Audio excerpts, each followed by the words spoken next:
If I may, I'd like to now ask a question to Matt. Today, I was welcoming the announcement earlier in the Chamber in the House of Commons on the White Paper for the new Mental Health Act. And I understand you've been very involved in a campaign group called Right to Home, which campaigns to get young people discharged from hospitals and returned to live in the community. I was interested to know what your experiences have been and those of the families that you're in touch with in terms of being able to visit their loved ones. Thank you for the privilege of representing families today.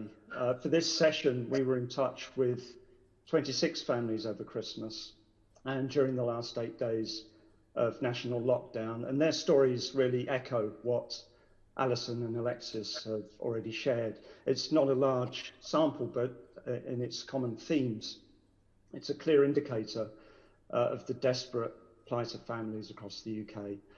To share just some extracts, a couple stated, "We are no longer allowed to visit our son due to the lockdown.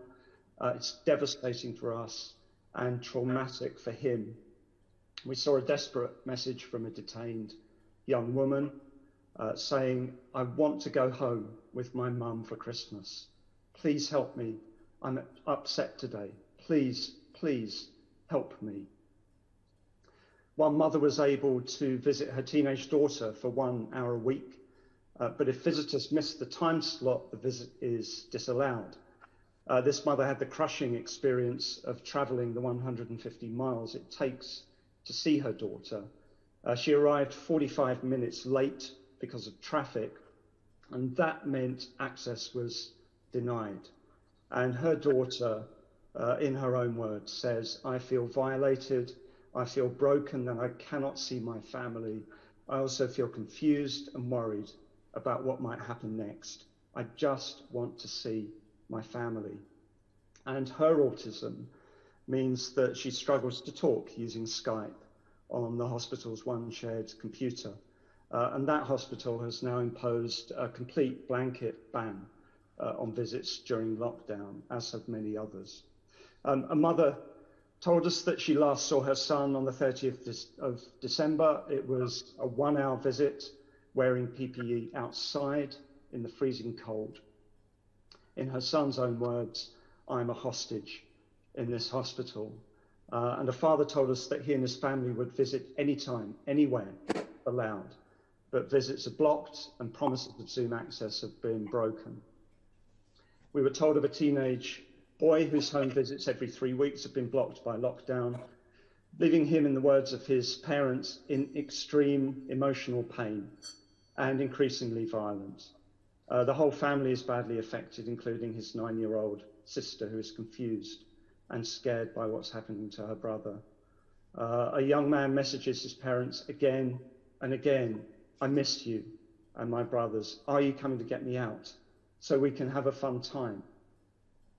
I realise the committee is focused on young people, but I just must include this brief account from a couple who had travelled every week for 19 years, the 240-mile round trip to see their son. He's in a private sector secure setting, which was rated inadequate by the CQC last year.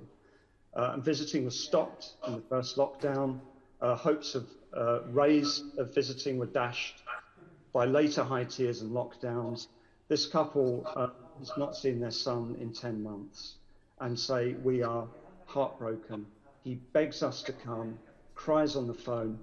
He doesn't understand at all, and he thinks we've left him. There are several common themes in the stories that have been shared with us. First, parents understand that settings are under severe pressures and have to act responsibly to protect everyone from the risk of infection.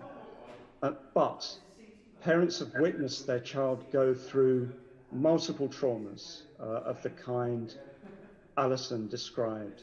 No wonder a parent reasons, given the profound, immeasurable damage done to my child, when a mental health setting has 10 months now of experience to be COVID secure and lockdown ready, when I am ready to be tested, to wear PPE and do everything necessary to be safe, how can a blanket ban on visiting possibly be justified and necessary? And that's why these restrictions are breaking down trust with families. Second, the words, "I feel powerless."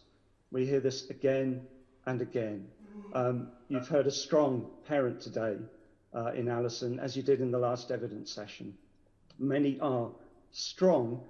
They rightly call themselves warrior parents.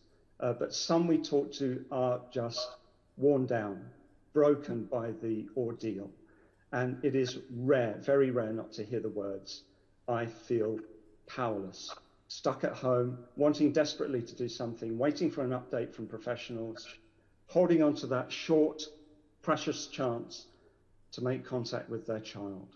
And third, parents feel deeply devalued. They know paid carers are in close contact with their loved one, often agency staff with no relationship of trust because regular staff are sick or self-isolating, and their reasoning is very simple. If caring can be made safe for paid carers, why can't it be made safe for me when I'm being meticulous with safety, because seeing my child matters more than anything, when I have unique, deep knowledge of my child and bring vital care that no paid carer can ever come close to replacing. And so, as Joanna raised in the last section, parity between paid carers and unpaid family carers, it should be obvious. And it's been successfully argued recently in the Court of Protection, but it shouldn't come to that.